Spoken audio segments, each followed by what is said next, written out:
Yo creo que estamos viviendo un proceso muy interesante de cambio que se aprecia de manera quizás tenue todavía, pero firme, en la transición de un Estado que optó en su momento por un modelo asistencial en términos generales hacia un Estado que a mí me gusta denominar Estado constitucional de derechos.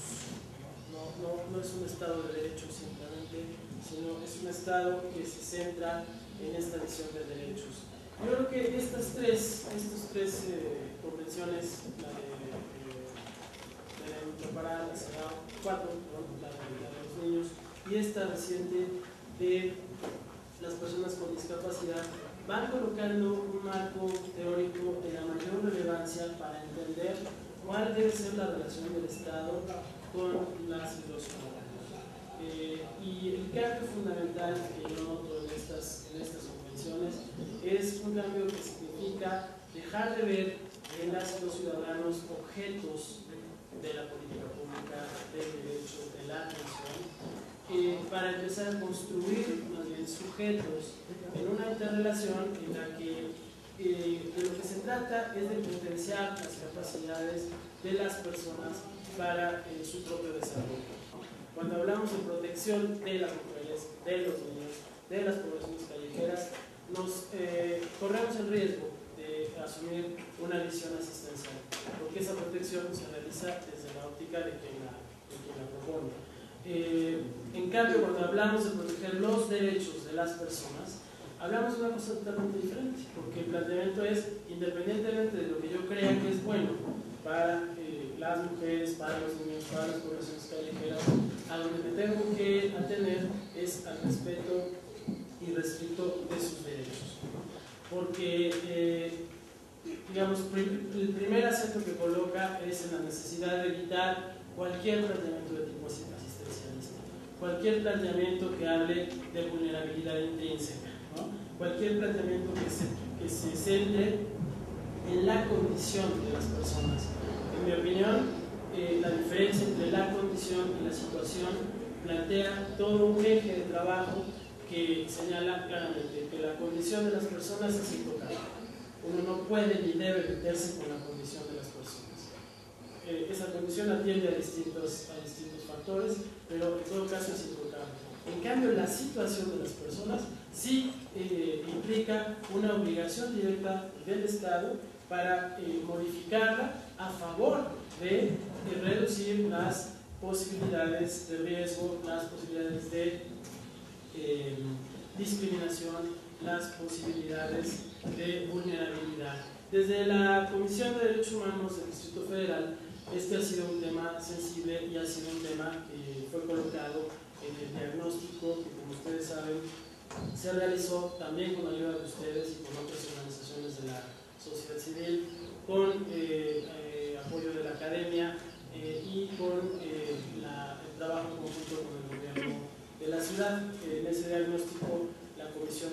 tuvo la Secretaría Técnica y trabajó intensamente para que el diagnóstico se transformara en un programa que ahora ha sido ya presentado recientemente y que coloca las líneas generales de trabajo, ¿no?, que fueron planteadas en consenso con todos estos sectores.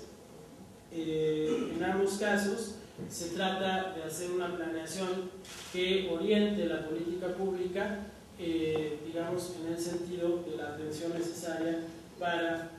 poblaciones callejeras. Eso significa pues que el enfoque de integralidad tiene que tomar en cuenta los cruces que se dan en la construcción de identidades particulares, ¿no? Otra idea importante de esta visión de integralidad es que la sola condición plantea variantes importantes si atendemos también, por ejemplo, al fenómeno territorial, ¿no? Porque no es lo mismo la situación que pueda darse, digamos, en el centro de la ciudad a la que pueda darse en algunas de las delegaciones de la periferia o en alguna otra delegación de las que tienen, digamos, otro tipo de actividad, como Miguel Hidalgo o como Benito Juárez, ¿no? Este tema territorial es también fundamental para poder, para que estas políticas no sean políticas, digamos, abstractas, ¿no? Sino que tengan en consideración la expresión concreta de los fenómenos en cada uno de los lugares en los que se dan. Está el tema del derecho a una vivienda adecuada de las poblaciones callejeras, el derecho al trabajo y derechos humanos laborales de las poblaciones callejeras, el derecho a la salud de las poblaciones callejeras, el derecho a una vida libre de violencia, me parece fundamental destacar, el derecho a la integridad, a la libertad y a la seguridad personal.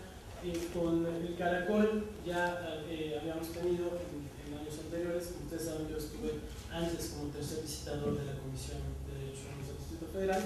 y una parte de las problemáticas que nos tocó atender estaban relacionadas con todos los problemas de violencia que se viven, con una policía que no entiende, no acaba de entender de qué se trata el tema que nos ocupa acá, y que ha adoptado una visión altamente represiva. Por eso es que este tema del derecho a la integridad, a la libertad y a la seguridad personal me parece fundamental. El derecho al acceso a la justicia también, ¿no? Porque igual que todos nosotros, existe la necesidad de que se garantice el acceso al debido proceso y a la justicia a todos los miembros de estas poblaciones callejeras. Dentro de las estrategias del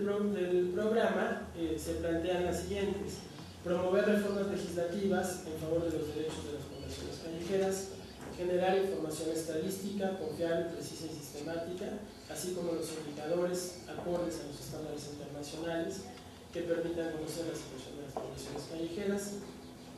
crear programas integrales dirigidos a las poblaciones callejeras que sean diseñados e implementados a partir de un enfoque de derechos humanos a fin de evitar la estigmatización, la criminalización y la discriminación. Erradicar prácticas de desalojo de las poblaciones callejeras, incrementar el acceso a servicios de salud bajo el principio de igualdad y no discriminación, con especial énfasis al reconocimiento del uso de sustancias como una enfermedad que demanda tratamiento profesional. Implementar programas focalizados para identificar y atender las principales enfermedades y causas de muerte de las poblaciones callejeras, generar información con relación a los tipos y niveles de violencia ejercidos contra y entre las poblaciones callejeras, eliminar las prácticas diseñadas con un enfoque tutelar que violenten el derecho a la integridad, a la libertad y a la seguridad personales de las poblaciones callejeras. La existencia de un niño, de una niña, de adolescentes viviendo en la calle es un conjunto de violaciones a sus derechos, por dos razones fundamentales. Una es porque vivir o trabajar en la calle supone la acumulación de derechos que no fueron garantizados por el Estado desde su entorno familiar, comunitario y social. Las políticas de protección, entre comillas, muchas veces, lejos de restituir sus derechos, los vulneran, los arraigan a la calle y les pueden provocar hasta la muerte. Ha habido políticas públicas muy importantes, muy poderosas en este país, que bueno, aunque sean del mismo partido político los que arriban, desconocen todo el trabajo que hicieron los otros y entonces vuelven a las mismas pretensiones autoritarias y asistencialistas que no hemos logrado despejar ni de América Latina ni del país, en donde hay unos débiles mecanismos de defensa de los derechos de estas poblaciones. La crisis de seguridad humana coloca siempre a las poblaciones callejeras como delincuentes potenciales. La ley de cultura cívica, que es algo que no hemos logrado, por ejemplo, en la Ciudad de México revertir, y que es una agenda de derechos humanos que estoy seguro que Luis conoce y está sensible a ello. Es una agenda que coloca por igual a cualquier tipo de persona solamente por el hecho de ser callejero, te hace ser sospechoso de un delito que no has cometido. Estos dos grandes riesgos de políticas, unas muy conservadoras, otras muy populistas, y la pérdida de espacios democráticos que, por un lado, por ejemplo, se expresan en políticas de limpieza social. Aquí lo que importa es que muchos siguen estando convencidos que es a través de limpiar las calles, de llevarse los niños por la fuerza, como un acto de autoridad de forma sistemática, focalizada a poblaciones excluidas, buscando un efecto inmediato, atentando contra los derechos de estas personas y sobre todo buscando cubrir la impunidad de los abusos que ocurren en estos procesos